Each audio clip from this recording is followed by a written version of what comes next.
Wall Street Journal on the editorial page under Special Interest Ambush Tax Reform.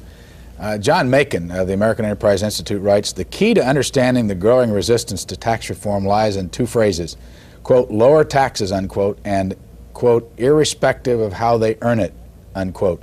Discussions of tax reform are dominated by the tax specialists in Congress and the private sector who write and interpret the tax laws. Lower tax rates are anathema to them for two reasons: the value of a $1 tax deduction, and with it, the influence of tax specialists falls in direct proportion to tax rates. Furthermore, given revenue neutrality, lower tax rates mean that more things must be taxed so that the opportunities to give away tax breaks are sharply curtailed." What do you think of his analysis? I think he's absolutely right.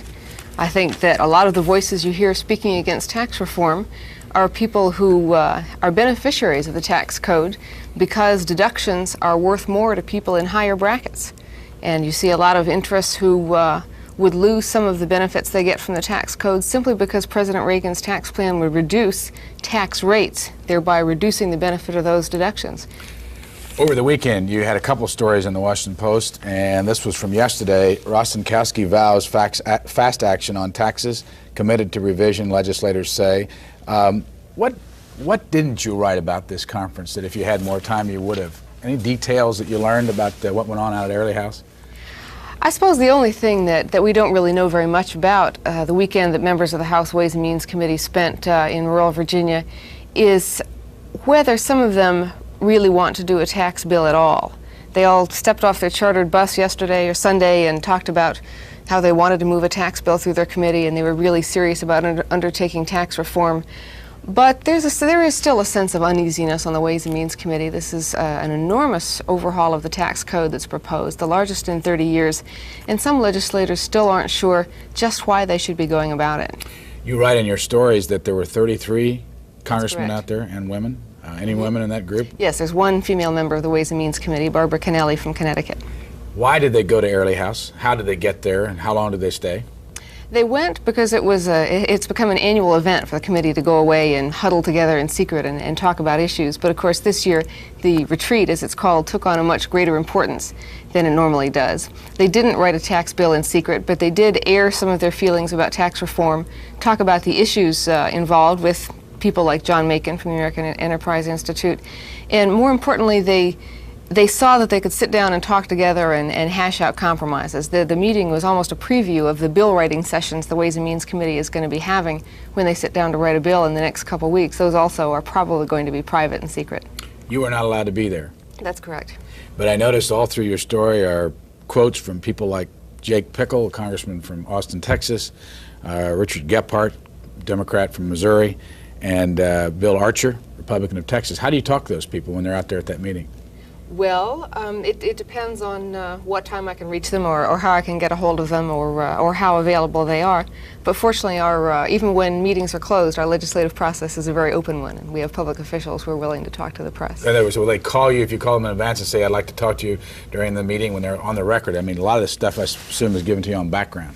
The calling is one way to do it. Yeah, they did have, as I understand it, they had fairly intensive security at Airlie House, and it was difficult for reporters to get onto the premises. Do you think there's going to be a tax revision plan before this year is over in the House Ways and Means Committee?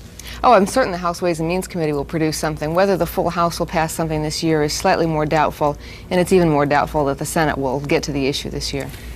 On the front page, if I can find it here, of the New York Times this morning, the lead story is not about tax, but I want to ask you if it has any relevance to what you've been covering. Reagan in reversal orders sanctions on South Africa. Move causes split in Senate.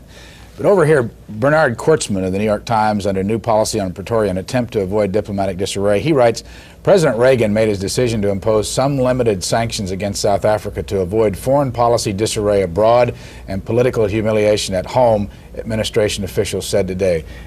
Does what he does on an issue like South Africa have any impact on his power in Congress, and would have any spillover on the tax revision plan? As a matter of fact, it does.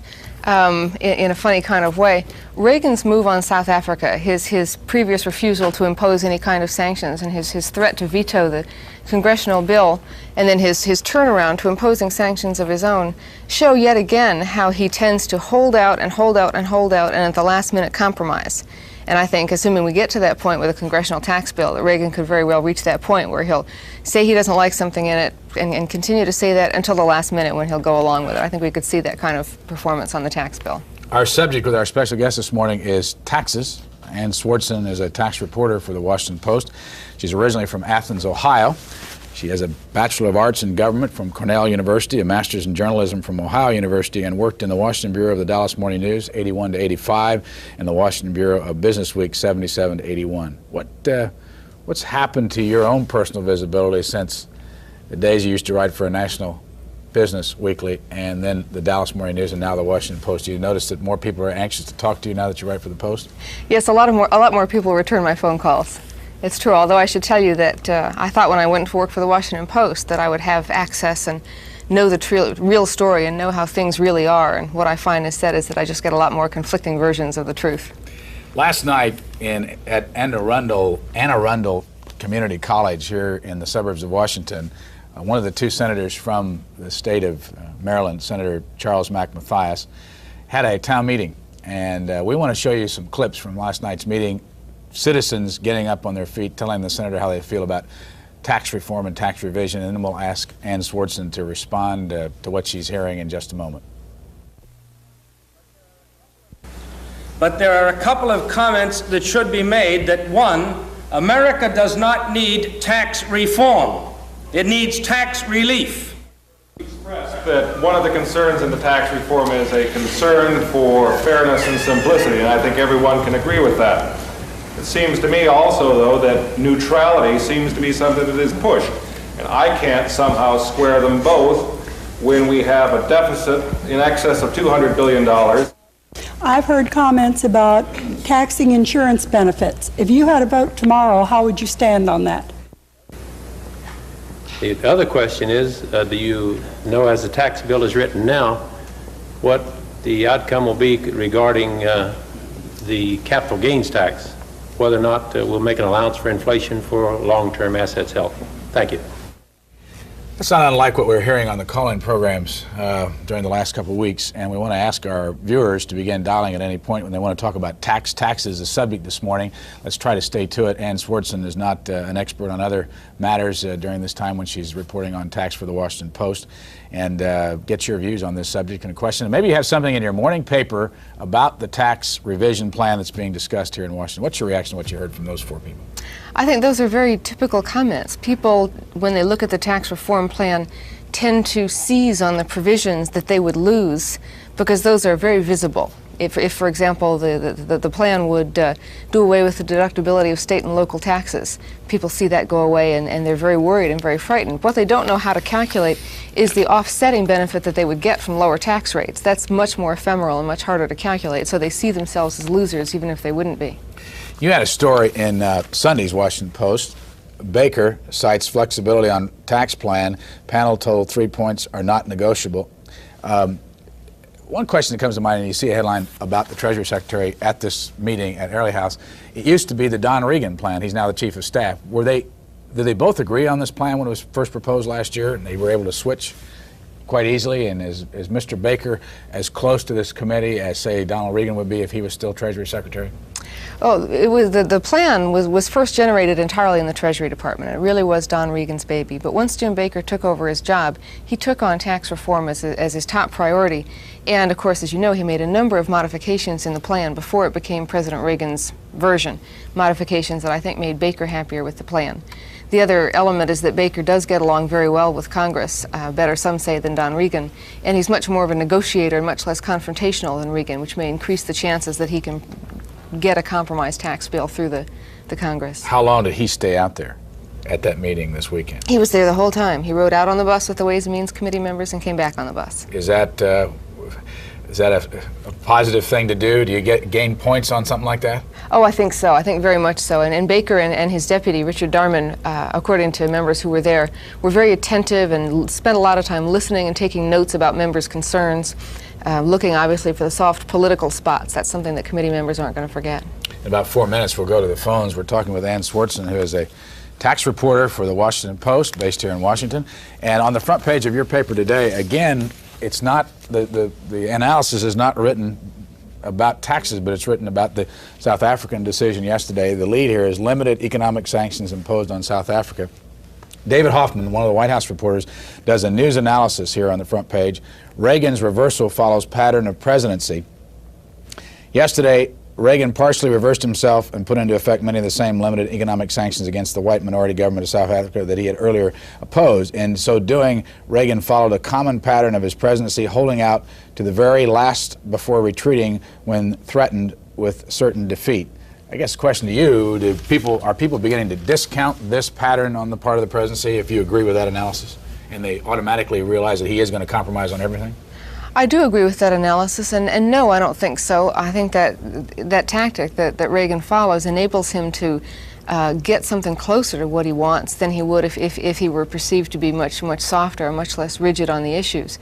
What usually happens is that people think that this will be one of those few times when he doesn't compromise and assume he's totally inflexible and unyielding, and then he'll turn around and steal the high ground again. Is it hard for you as a reporter to keep up with all the different factions on something like the tax bill? I mean, it seems like every day you pick up a story and it gets more complicated for the common person. How do you do it? It is very complicated. Of course, a lot of the political stories I cover have to do with the objections of various interest groups to the tax plan, and those interest groups make sure that I know what they're thinking about. Who's winning or losing in this so far? Where, you know, when the first plan was offered many months ago, who's winning now compared to who was winning then? Well, it's hard to summarize, but I guess you could say this plan doesn't give as large a tax cut to the middle class, to American middle income earners, as the first plan did, because it includes a lower tax. It includes a lower tax rate on capital gains. For example, the distribution is slightly more towards the upper end of the income scale. Poor taxpayers generally would do very well, but it's not enough to significantly make a difference. Generally, the distribution of tax burdens doesn't change very much under this plan compared to the way it is now. We have good callers this morning, a couple lines open. Let's go to the phones, though, for Ann Swartzen. Go to Portsmouth, Virginia, near Norfolk in the Tidewater area. Go ahead, please. Good morning. I was enjoying listening to you. I have a couple of small questions I'll put real quickly, and you can phrase it. One, is a tax reform plan ever going to include forcing the IRS to obey the laws of the country? For example, they do not allow citizens to tape record anything. Most of the communications that are sent from the IRS to citizens are not signed, even when it is fining them thousands of dollars. No one takes responsibility within the IRS. And there are small details that the knowledgeable people perhaps know that are not publicized. For example, if you mail something to the IRS, they consider that they receive it when they physically have it in their hands. Unless you send it by registered mail, then IRS regulations say that they consider it received as of the postmark date. There are a lot of little things like this which are not quite right. Another thing is, if you win a court case against the IRS, unlike the rest of the United States, it does not establish a precedent. Anyone else having the same problem cannot cite your case. My second question. Caller, hold on, because you're putting a lot on the table here. We'll let you follow up as soon as Ann Swartzen gets a chance to answer your first couple of points. Even there, that's a lot of questions. This has been a bad year for the IRS. Let me just say that. They've had terrible computer problems. Refunds have been very late. Taxpayers are very dissatisfied. That's really not in the same context as tax reform. Tax reform will probably not deal with any of the problems the IRS has had. But without knowing all of the specific instances you mentioned, you're right that the IRS, in a sense, is treated differently under the law than the rest of the government. For example, the burden of proof is reversed. The taxpayer has to prove that he's paid his taxes. The IRS doesn't have to prove that they have a case against him. Will those things change? I doubt it. Already people are avoiding paying their taxes and not complying with the tax laws. And if anything, I think Congress in the next few years is going to give more power to the IRS to collect taxes. Quick follow-up, caller. A quick follow-up is that would not it be worthwhile considering raising the amount that the person can deduct to a reasonable living amount and then having tax neutrality? Oh, I presume you're referring to the personal exemption, which is the $1,000 that everybody can take off his tax form before he has to calculate his taxes. Certainly the value of that exemption has eroded a great deal in the last few years. It hasn't kept up with inflation and isn't anywhere near the relative value compared to standard of living that it used to be. The tax plan would double the personal exemption to $2,000, and I suspect some increase will come out of Congress, although it might not be that much. Whether it'll ever cover the full cost of living, I doubt. And Swartzen, we go to Port Arthur, Texas. Good morning. Good morning. What I would like to know is, if people want reform and simplicity, how come you don't have a flat tax, say 10% of everybody's income? They could get it off your check. You wouldn't have to file a return. And if you made $100,000, they take $10,000.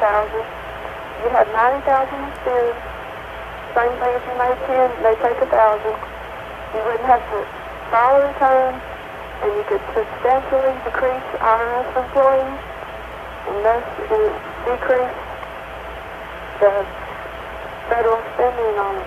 Okay, Port Arthur, we have a bad line, but I think Ann Swartzen probably got the gist of it. Yeah, I think I understood your question. Why don't we have a 10% flat tax? Well, I think there's probably two reasons for that. One is that the progressive income tax is a tradition in this country and has been with us ever since the income tax was created in 1916. Maybe it was 1913. The other is that a lot of the people who advocate a flat tax, when push comes to shove, don't really want to give up all those deductions that they would lose along with it. Along with a 10% flat tax, would you want not to be able to deduct the interest on your home mortgage, not to be able to deduct your state income taxes, not to be able to deduct your medical costs? Somerville, South Carolina. Good morning. Good morning. My question has to do with the income tax again, revised.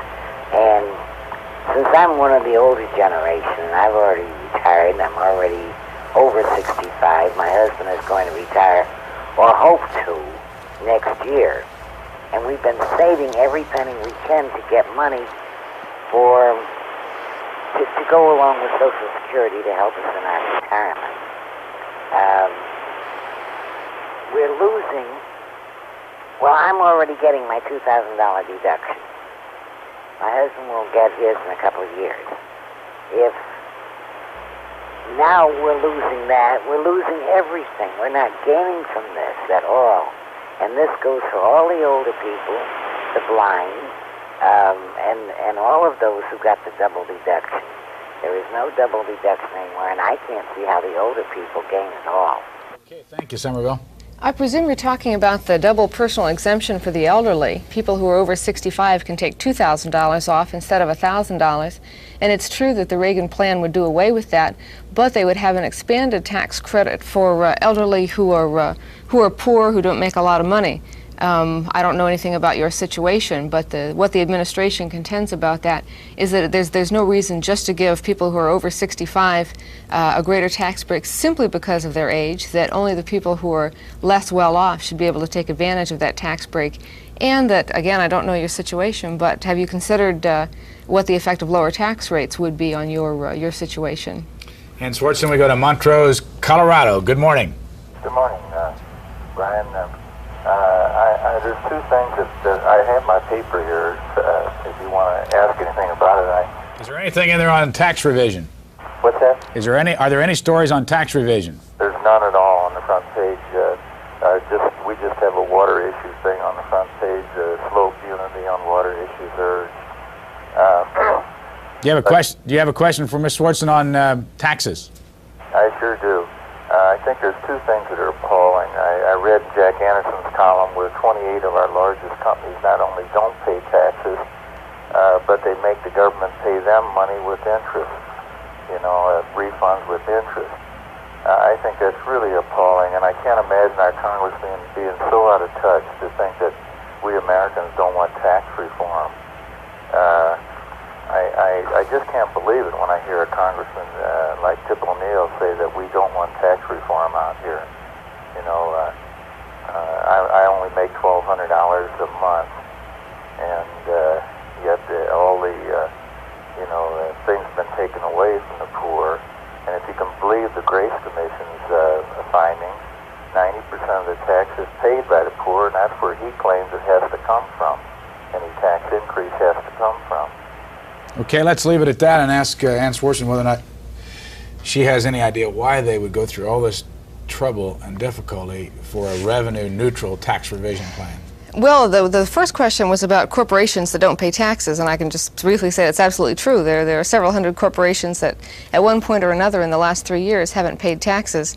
Tax reform would address that to some extent, although it wouldn't change all of the provisions that keep corporations from zeroing out their tax bill.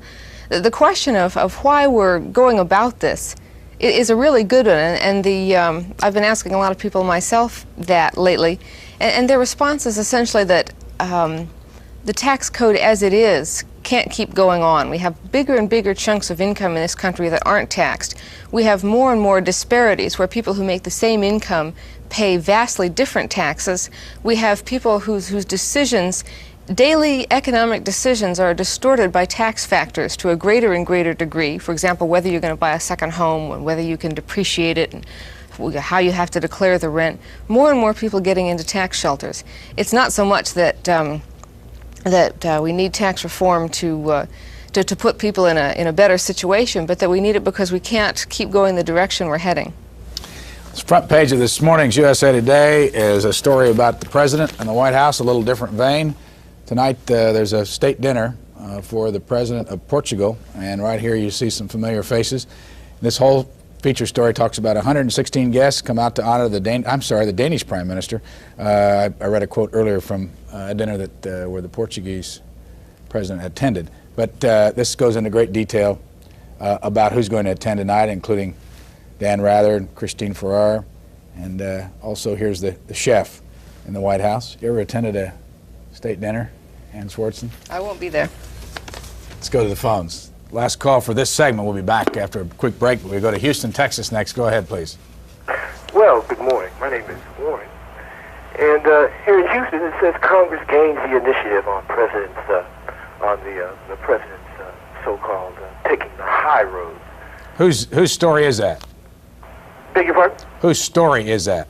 That's the Washington Chief Post Washington Bureau, Kathy Lewis. The Congress gains initiative. We picked it up here in Houston. It says President Reagan Monday did what he said he would not do.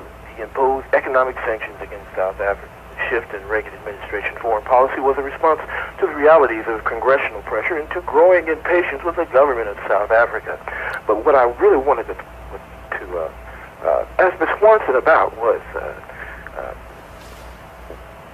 what she would think about the suggestion that there's a double standard here in America, and that there's a lot of underground money.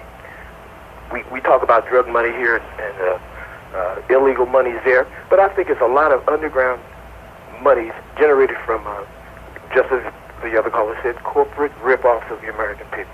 What do you mean by underground money? A double standard that keeps the haves having it and the have-nots not having it. Is there a question that you can relate this to tax? Repeat the question. I said, do you have a question relating to the tax system and the tax revision bill? Well, why is it that we must maintain a double standard when a 20% flat tax rate, even though it's nice to have a lot of flexion within one's own expenditures, would be in the best interest of the country, knock out the deficit, and it would take away all this underground money. Okay. I'm not sure what he's talking about, underground money, but you probably have a reaction to the 20% flat tax rate. There certainly is an enormous underground economy in the country. A lot of money moves in and out for various legal and illegal means and isn't taxed. On your suggestion about a 20% flat rate, however, I think if you look at maybe your own taxes or those of the people around you, that's a pretty high bracket for someone of a low income to be in. I think it would raise taxes on lower income people considerably. If the current tax revision plan of the president's or something like it is approved by both the House and the Senate in the next several months, does that do it for the Bradley, Gephardt, Kemp, Kasten, all the flat tax reform plans? Are they finished? Probably as whole, complete legislative proposals they are. But if the Ways and Means Committee starts compromising on the Reagan plan, they may well take whole chunks out of Bradley Gephardt or Kemp Kasten, two alternative tax proposals, and put them in. So as a practical matter, pieces of them will probably resurface. Ann Swartzen, tax reporter for the Washington Post.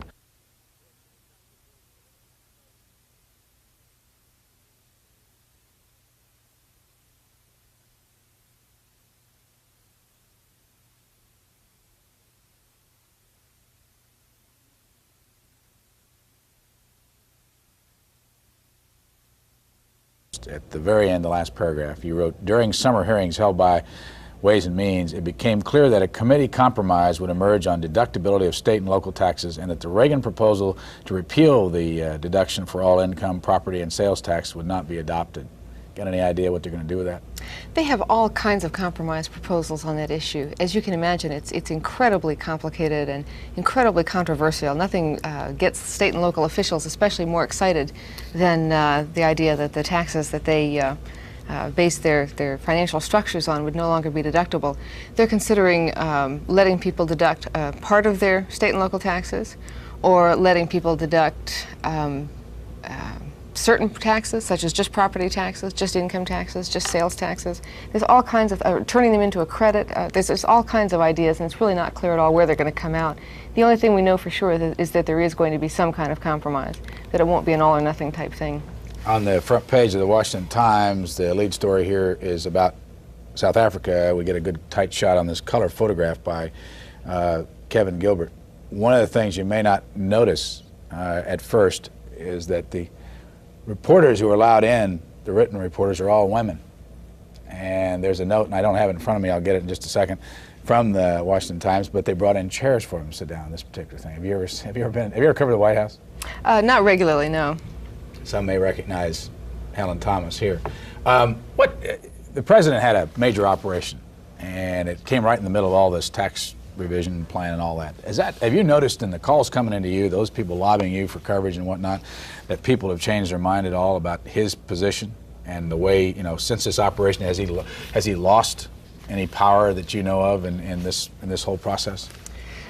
I think the momentum may have slowed a little bit for tax reform over the summer, but I don't think the operation had so much to do with it. I think it was more that the members of the House Ways and Means Committee and of Congress in general went home to their districts and didn't hear a great public outcry for tax reform. The things that they heard from people were, I'm worried about losing this deduction, I'm worried about losing that deduction, or they just heard about totally different issues. People are worried about trade, they're worried about losing jobs, they're worried about the trade deficit and exports, and there's a sense in Congress that those issues may be more important than tax reform. The photograph on the front page of your paper, The Washington Post, is by Frank Johnston, and it's a bit different than some of the others, original for this paper. By the way, the Washington Times reports that it was a first for women journalists. All 5 reporters comprising the media pool allowed to cover the president's statement on South Africa yesterday were women. Usually reporters are told to stand on the right side of the president's desk during such events, but this time they were seated so Mr. Reagan could look straight ahead at the television camera when questioning aides, or when questioned, aides said. Certainly the White House or Reagan's managers like to set things up so that the president looks good, and they keep finding new ways to do it. We have phone lines open. The numbers are on your screen. We're talking with Ann Swartzen, who is a tax reporter for the Washington Post, and I might just ask, I keep saying a tax reporter. Are there any others? I cover the tax bill principally, but yes, there are other reporters who write about lobbying and who write about aspects of taxes. What's the timetable going to be on all this? When will we see more hearings or a markup in the House Ways and Means Committee, and then when will we see the Senate Finance Committee dealing with it? The House Ways and Means Committee is supposed to sit down and start writing a bill in 2 weeks or so. A schedule hasn't been officially announced, although it's going to be sometime this week. All hearings finished? Hearings are over on the House side. The Senate's going to have some more hearings starting the 17th, but the Senate is basically going to mark time until the House produces something. They're not going to move first. House Ways and Means Committee Chairman Dan Rostenkowski says that the House Committee can produce a bill within 2 or 3 weeks after they sit down and get to work. That's considered a pretty optimistic schedule. It's unlikely they can move that fast. But we could see the House starting to take up a tax bill in late October or November if Congress stays in session that long. Cleveland, Ohio. Good morning. Good morning. You're on the air. Go ahead, please. Yes, I am. I have a plain dealer here. Anything in there about tax this morning? No, nothing. Okay. Question or comment for Ann Swartzen? Yeah, well, I want to make a comment about an article in the inside of the paper, and the headline goes, Niece rips immigration bill by the New York Times. And what was really strange is I watched his testimony, and I never got that impression that he was ripping the bill apart. In other words, you're questioning the language used by the New York Times reporter. Right. Anything, how much of that testimony did you, well, let me ask it a different way. What would your lead have been in the story if you'd have been the reporter in the room? Well, I don't think so much that he ripped the bill apart, Matter of fact, me said that he felt that Reagan would go pretty much along with the chairman of the committee on any recommendations they'd have to make to change it so it could get past Congress. Do you have a comment or a question on the tax bill? Well, I also have a copy of the whole proposal by Reagan, and of course the only thing that would really affect us would be the property tax. How did you get that full proposal? I wrote ordered it From where? from the federal building here in Cleveland. Cost $18. Did you find that you learned anything by getting the full report? That it does not. The only thing it affects is the middle people, as regards to the deductions for state income tax, real estate taxes, and that's about it. Is this the report that was put out late last year? Yeah. Okay. Thank you very much. A couple of things to ask you about, Ann Swartzen. Do you find when you go in and cover a hearing and you're there reporting for the Washington Post and you go write your story and the next day you wake up you find the New York Times, the Wall Street Journal, and AP are all writing different leads? Does that happen very often? Yeah, it does. Hearings are very difficult things to cover because they're messy events with a number of witnesses and lots of different opinions flying around, and a reporter has to make a judgment about what the most important thing is someone said and what effectively the lead of the story is. And often it's the kind of event where opinions can differ and reporters come up with different leads. I would point out that the caller was talking about what the headline of the story said. Often the headline makes the story sound much blunter than it really is, and when you actually read the text, well, let's look at the difference between the Cleveland Plain Dealer headline and what the New York Times did here. The same story by Robert Pear. The headline in Cleveland was Meese rips immigration bill. The headline here in the New York Times, Meese advocates new aliens code. He urges overhaul of laws on immigration but opposes parts of Rodino's bill. Isn't it true, though, that in the Cleveland Plain Dealer does not have to even lead with the same lead that the New York Times does, even though they take the New York Times service? Are they allowed to edit that for their own purposes? They're certainly allowed to, and of course, as you pointed out, they write their own headlines and can give the story a slant that way. Generally, though, it would be unusual for a newspaper to totally change the focus of a story that they received over the wires. They simply would have no reason to do it. Seattle, Washington, you're on with Ann Swartzen of the Washington Post. Go ahead, please. Yes, we've been talking about tax reform here since long before it became real popular back in Washington, D.C., and it appears to me that there are three basic things that need to be done. Number one, a gross income tax. In other words, I don't care where the money comes from, it's taxed identically. And you can ameliorate a great deal of the impact of that by saying that every individual has a $10,000 tax-free income. Eliminate joint filing and simply say that, okay, from 10 to, say, 30, you pay 15%. From 30 to 60, you pay 20. Above 60, you pay 30. And since no business ever paid taxes, they just collect taxes.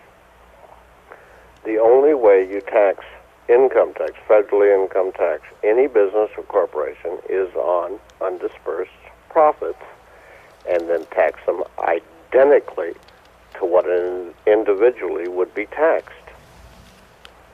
Okay, let's get Ann Swartzen's response.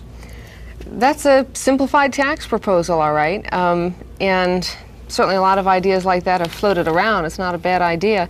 But let me just point out that Congress is already having a difficult time considering a plan that's much closer to the current tax code. It's doubtful that they could summon the political will to make that radical a change. Might be interesting for our caller in Cleveland and others to see what the Washington Post did with the Meese hearing story. Put it on page A4. They used a Knight Ridder wire story, and they used the headline, Meese calls immigration bill vital. Now, I don't know about you, Ann Swartzen, but I'm confused about this point. Yeah, that's a good example of your point, that people cover hearings differently. Right up here at the top, Ward Sinclair writes in the Washington Post, Congress readies for Farm Bill fight. House Senate staging standoff over who cuts spending first. Lead, Congress is scheduled to get back to its seemingly interminable task of writing a new farm bill today with something other than the pain of cutting federal farm spending on its collective mind. The farm bill process now appears to be caught in the growing political crossfire, whether Republicans in the Senate or Democrats in the House will become the first to slice farm spending when the agricultural economy is in a tailspin. is we keep seeing the word contentious used in newspapers over the last couple of days about what's going on in Congress. Do you feel that contentious nature? Well, Congress has a lot to do this fall, there's no question about it. But let's face it, Congress is a contentious body. Everything they do, they fight over, and they always will. That's the way the legislative process works. Chicago, Illinois, good morning. Good morning.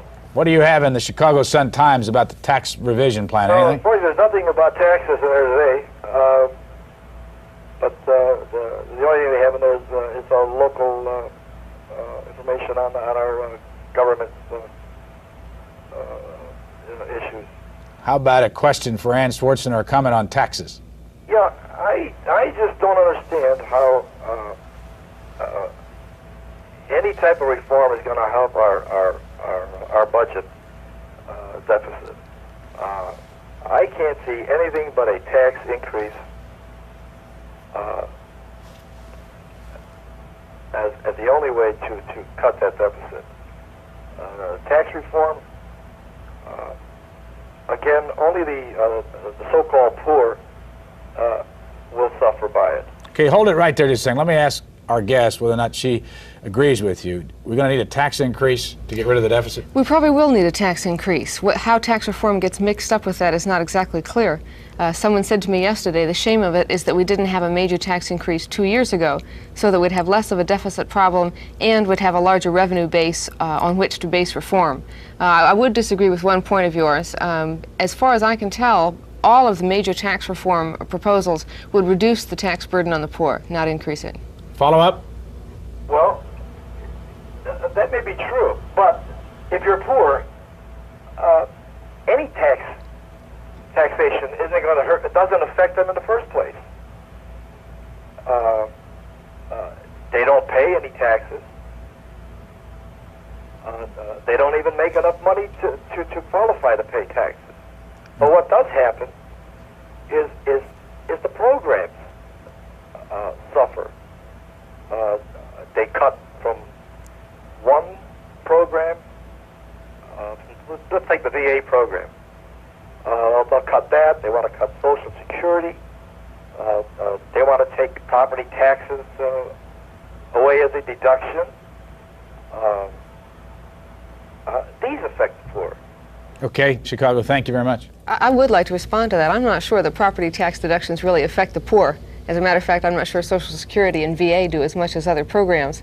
But in fact, in this country, we do tax our poor very heavily. People with incomes below the poverty line are taxed. And if that's, if the one thing that comes out of tax reform is that we reduce the tax burden on the poor, I think it's probably worth doing. What do you do every day as a reporter for the Washington Post to cover the tax issue that people that don't live in Washington can't do? What's your pattern of staying up with what's going on? Principally, at this point, I talk to Congress. I talk to representatives and their staffs about what they're doing and what the committee is doing. I talk to interest groups and lobbyists about the kind of strategies they're planning. And I talk to administration officials about how they're going to try and work the tax plan through Congress. Do you do any special reading of any kind, any special newsletters or background papers that are provided to somebody in your position? Sure. I read the trade press, the tax trade press, and when I can really, if I'm really doing my job right, I read books about taxes and tax reform as well. Who are the 2 or 3 most important tax trade press publications? Oh, Tax Notes in Virginia, no question about it, and the BNA Daily Executive Report published by Bureau BNA of National Affairs? That's right. And that was daily publication? That's right. Daily publication on taxes. Tax Notes is weekly. Tax Notes. How big is that? How thick? Everything that's going on in tax? Everything you could want to know about taxes. Is it expensive? I don't know. I get a free subscription. Okay. Mountain View, California in the San Francisco Bay Area. Go ahead, please. Yes, I have one question for you, Brian, and one question for your guest. Go right ahead, sir. Yes, question for you. Will C-SPAN be able to cover the markup sessions for the tax bill? And could you set up a voting as they go through the tax bill page by page?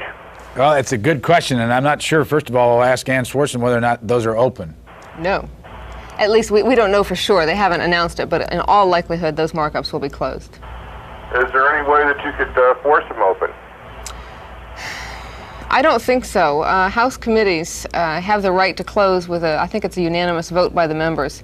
And To be honest, this is a terrible thing for a reporter to say, but I think democracy may be better served in this case by closed meetings where the lobbyists can't hang around and drool over the shoulders of the people who are writing the tax bill. Do you think, let me ask the caller, do you think they should be open? Yes, I do. Why? Because that way everyone can see how their representatives are voting on each and every section that affects them. Now, Ann Swartzen suggests that if they were open, the lobbyists would be hanging over their shoulder, and what would the lobbyists do besides hang over their shoulder? They obviously can't physically hang over their shoulder. Would they constantly be after them to change things? Well, yes, they would be trying to get them to change things, although they'll be doing that anyway. And as the caller pointed out, the lobbyists also would know how exactly what the congressmen are advocating and target their political contribution money accordingly. Now that's part of what the democratic process is all about. I can't disagree with the caller that we should know how our representatives are voting, but at the same time, it does make congressmen more vulnerable to lobbyist pressure. Any other comment, caller? I do. I'd like to ask your guest a question, and I'll push one little item. What do you think would happen if the Congress, for the first time, would give renters a, quote, in lieu, unquote, deduction for the amount of interest that they pay on their rent? For example, let's say that they give them a deduction of half their rent, which would cover the interest portion. Interest portion on the part of the owner of the property?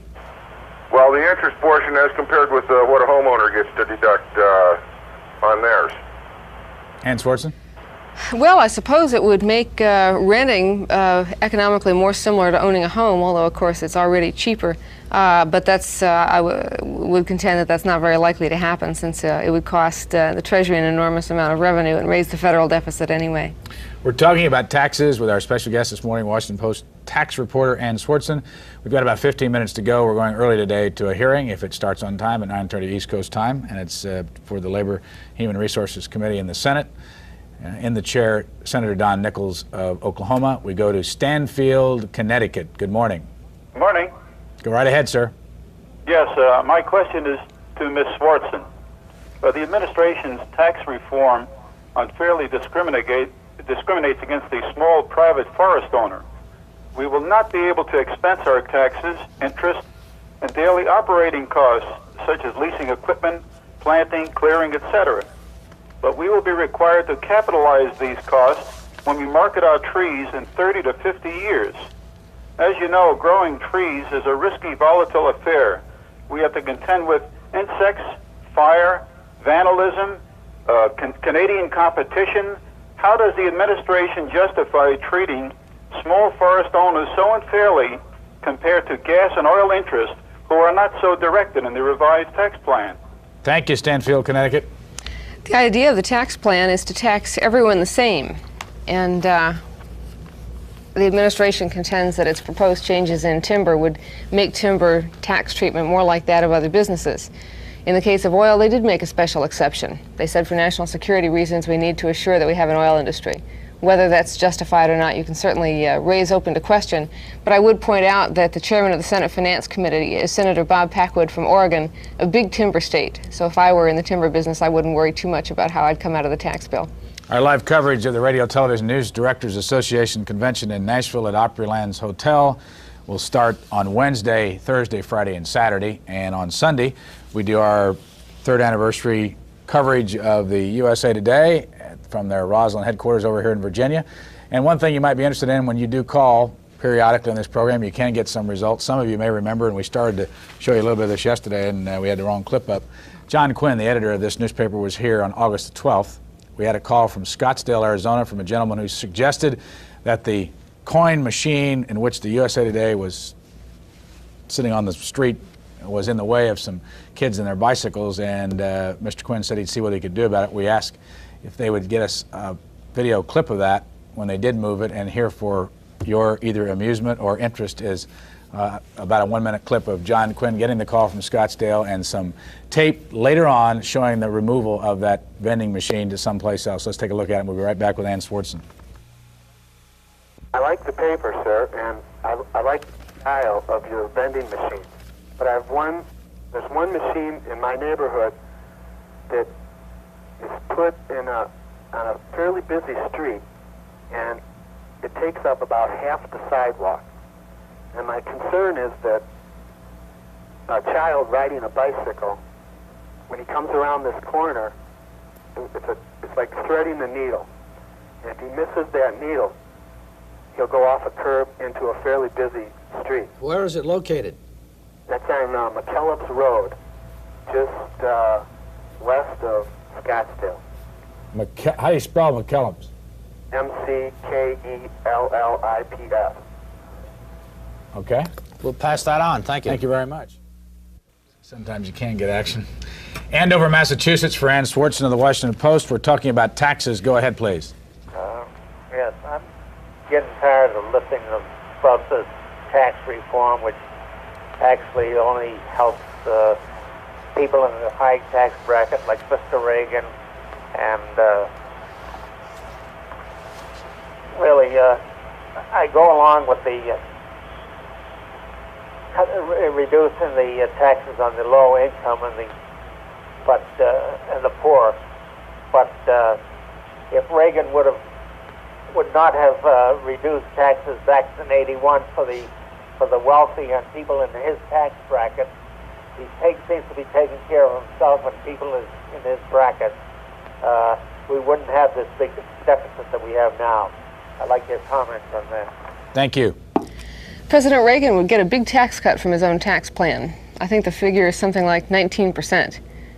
But if it's any reassurance to you, I think the Ways and Means Committee and the Democratic-controlled House are going to try and produce something that's a little less favorable to the highest income brackets and maybe a little better for the middle class.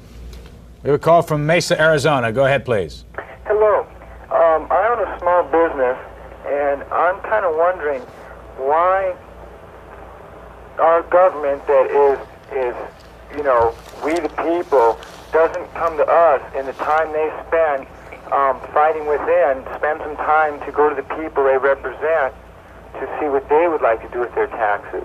Have you ever talked to your congressman from Arizona? Okay. I understand that is what Congressman is for, but what about the government actually educating us on the taxes, on the tax bills, and letting us decide where we want to cut or how we want to spend the tax money? You know, in the time it's taken them in Congress to decide this, you know, so many bills go through, foreign policy bills, giving countries $4.5 billion in grants. Well, why can't we decide that we don't want that $4.5 billion in grants to go to one particular foreign country, which will actually give every member of that population $1,500 in a grant when, say, hey, we don't want to give it to the foreign country, we would rather not have it taken off Social Security. So instead of cutting Social Security, or people that have worked to build this nation and worked at this nation and now should be recognized for this nation, why can't we be asked and told exactly where all of our tax money is going and given the chance to say something about it? But to do that, we need to be 100% educated on it. Okay, I'm going to let you go at that point. Thanks for the call, and we'll get Ann Swartzen's response. Is that government by referendum? Yeah, I guess my only answer is that if every American could choose how he wanted his tax money spent, even our caller might not like the priorities that result. That's sort of the inevitable result of a democracy, I guess, that we don't always like what's done with our money. Our audience may be interested in a front page story in this morning's Washington Post business section that affects the cable television industry and in turn will affect you, the viewer. Down here, cable gets to pick and choose. Services no longer must carry all stations in their area. Those of you who have been following this story, it's been going on for some time.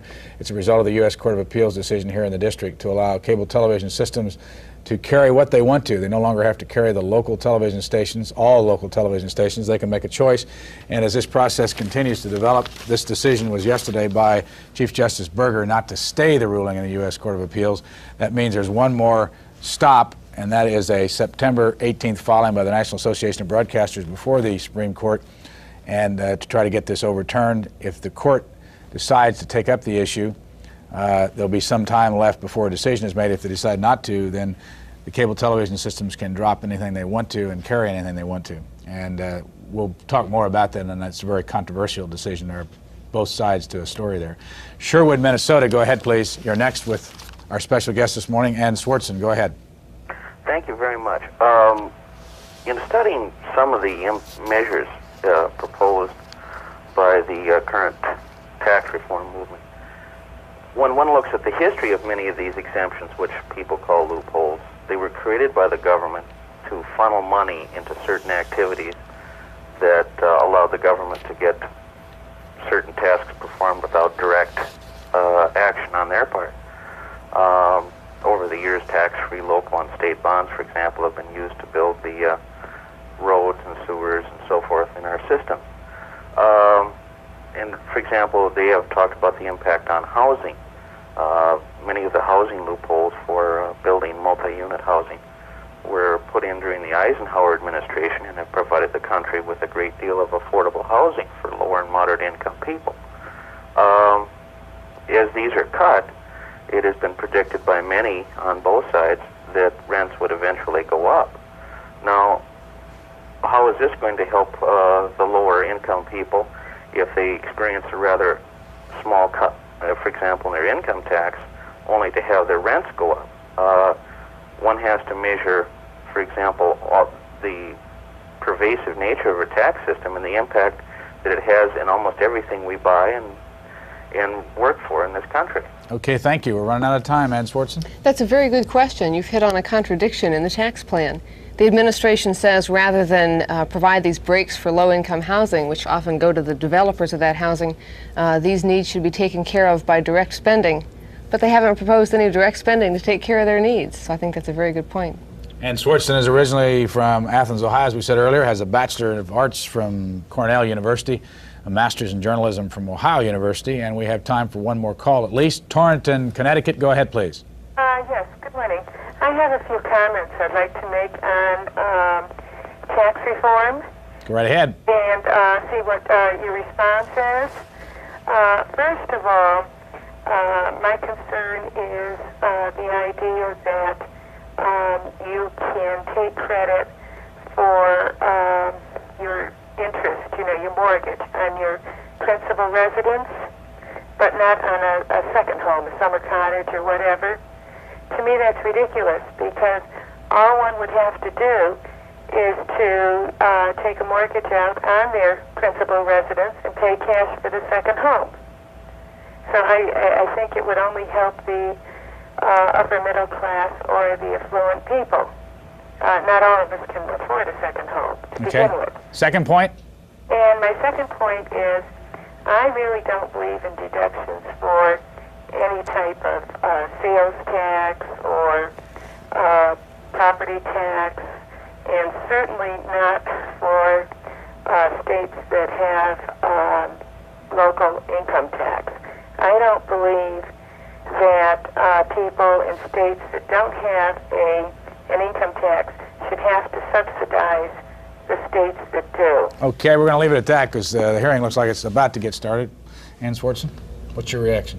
I think that's a good point about second homes. The Reagan plan has some loopholes in it, and that's one of them. Why is it not possible for just a flat tax? Why, as we go through all these discussions and everything, will they ever agree to that, you think, at any point? No, I don't, and probably for good reason. We believe in the United States that taxation should be based on ability to pay, and the more you earn, the proportionally more you should be able to pay. Ann Swartzen, Washington Post tax reporter, our special guest this morning. Thank you for joining us, and have a good day.